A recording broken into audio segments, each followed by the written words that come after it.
Hey guys, what's up and welcome back to Youth Blocks. In today's video, we will be talking about top 5 hidden ways to find locations using airplane parts in Roblox Bloxburg. Let's get started. Increased throttle. The next peripheral a home pilot might want to add is a throttle. Many joysticks have desk-based saving built-in throttle capabilities like the Thrustmaster T-Flight Stick X joystick. However, there is another gain of realism by having a separate throttle quadrant. Another advantage of a throttle is an additional programmable button for more HOTAS work. The Thrustmaster T-Flight HOTAS X has a detachable throttle quadrant, and the previously mentioned T16000M is sold with a stick and throttle combo. Before you begin, I would recommend starting with the basics before you take off headfirst into making a comprehensive flight simulation rig. Flight simulator peripherals aren't always inexpensive, and they take up space on your desk and in your room. Also, if you are thinking you might get more into flight simulation as you move forward, make sure that your initial investment is something you can build on instead of something you'll need to replace with better gear in the future. Yaw or no yawn?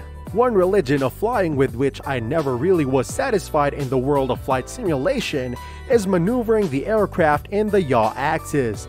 In an airplane, the rudder controls yaw and the rudder is controlled by pedals. Some joysticks allow a twisting action to control yaw in the simulator, but this takes away from the realism for me. I believe the cancelled Comanche helicopter had a twisting cyclic for yaw control, so maybe this is the future.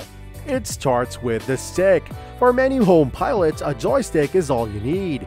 This goes back to controlling pitch and roll. With the keyboard, it is so not fun. The joystick has been a ubiquitous since the early days of arcade gaming.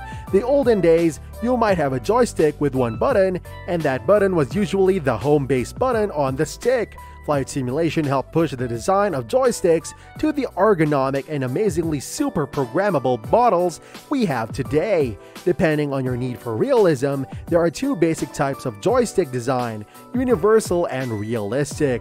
The universal type sticks are sleek and modern looking with superb ergonomics and tons of programmable buttons and switches. A perfect example of the modern joystick is the Thrustmaster T16000M FCS fly stick. One advantage of the universal joystick is maximized programmability. Push realism.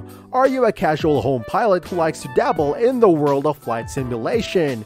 Or are you logging dozens of hours every week flying around the world for a virtual airline?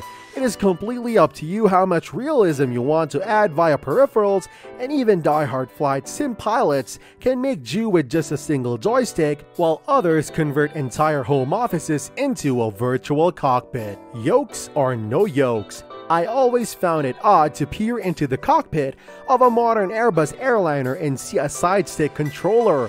When I fly flight simulator or aircraft, especially a big Boeing or even a Cessna 182, I like to fly with a traditional control yoke. For me, flying with a yoke on which I can place two hands and push and pull to pitch my aircraft gives another level of realism. Oppositely, flying a Boeing FA-18 Hornet with a yoke instead of a joystick does not work for me. But if you are planning on spending hours in the virtual cockpit of a heavy, consider a control yoke. Screen or goggles? In the past, all at-home flight simulation was done on the screen before you. Now, multiple monitor rigs allow you to completely immerse yourself in simulation with screens dedicated to the outside view and interior control panels. The options are too numerous to mention here, but feel free to fill your room with a flat screen monitors and go flying. I can't hear you.